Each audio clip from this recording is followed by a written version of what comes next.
an honor for me to be invited to share my story with you all and to personally be able to express my gratitude to the next door.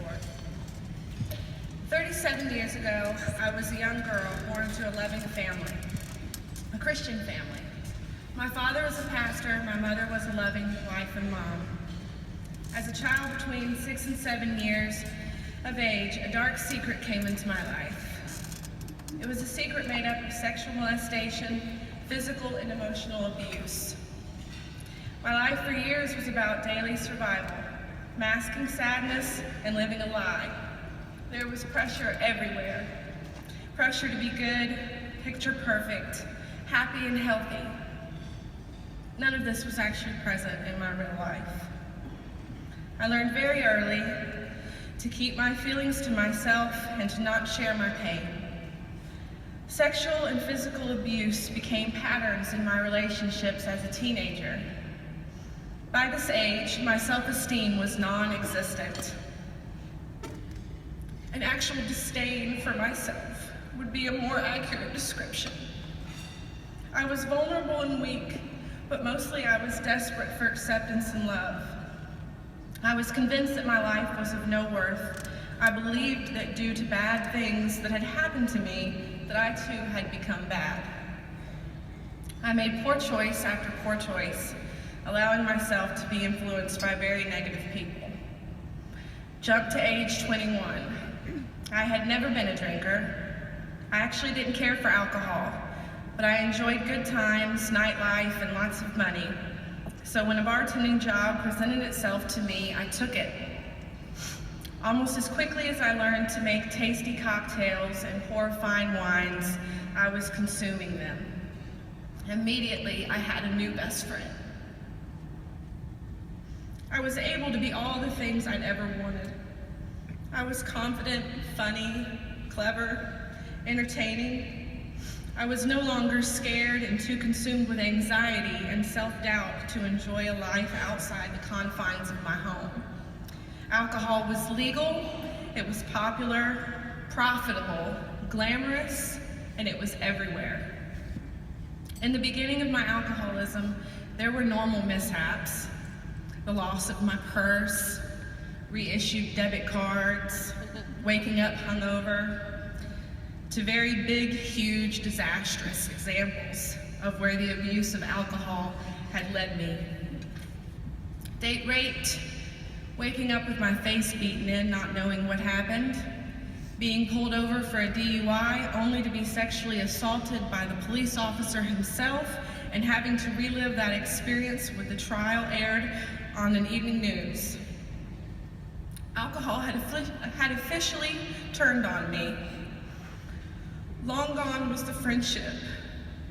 I walked through daily life hating everyone, but mostly myself. I learned at the next door that alcoholism is a progressive disease, and it certainly was for me. For many years I was functioning. I became a mother, a wife, and I even experienced success at my job as the head bartender at the Nashville Symphony Hall. But when life presented some very serious struggles in the forms of an autism diagnosis of my only child and the crumbling of my marriage, I once again leaned on my old friend, alcohol. By this time, there had been many family members and friends who tried to intervene. By 2014, I had agreed to and attended 6 different treatment facilities in the Nashville area. After all of them, I continued to drink and I continued to hate myself. In July of 2015, while living in what I could best describe as a rock-bottom hotel, curtains drawn, no lights on all day, drinking 20 hours a day or more, no longer eating, no longer getting out of bed, vomiting blood, grossly dehydrated, and having lost 100% custody of my child, my boyfriend came to me in the hotel room, and what he said to me I will never forget. He told me that I was going to die, and he begged me to fight, to live to see my child grow up. He had almost been right. The next day, when I checked into St. Thomas, they admitted me into their ICU. It took them 9 days to detox me.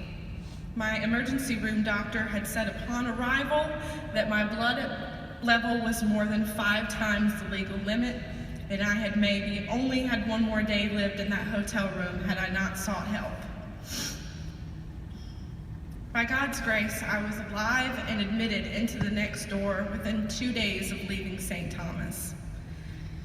This is where my true healing began. The care and love of the staff members from the next door was obvious upon entering the building. It was unlike any other treatment facility I have been to. It was beautiful, it was clean. Kind women were everywhere, smiling at me, telling me everything was going to be okay and offering me their support. From the women at the front desk to the nurses that continued to monitor my physical progress, my case manager Ashley, multiple group therapists, to the women who worked in the kitchen and the residential counselors who would stay awake all night long just in case we got upset and woke up needing someone. At the next door, I learned about addiction, how my past had been bad, but that I was not. I learned how to break the cycle of drinking because I felt guilty, only to add to my guilt by continued drinking. God's presence was with me every day, starting at 8:30 a.m. with morning devotionals. The women who lead this facility were equipped with all the necessary components.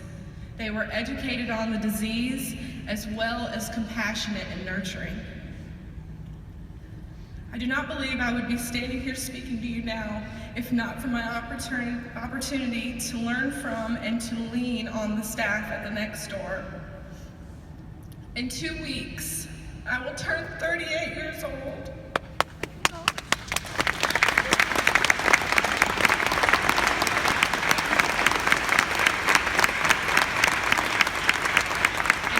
My son Gavin here will turn 12. I have not had a drink of alcohol in 14 months and 10 days.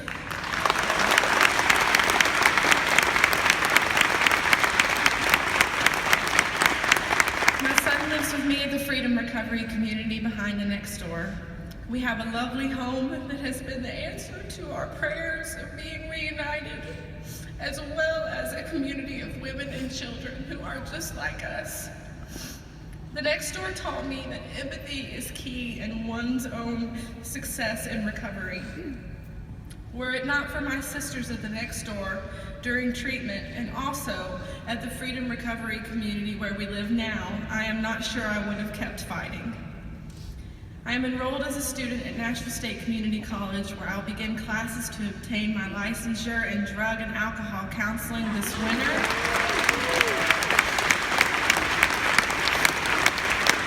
God led me to the next door and out of the disease of addiction so I can help others. I am currently employed at Publix. I cannot go without mentioning this company.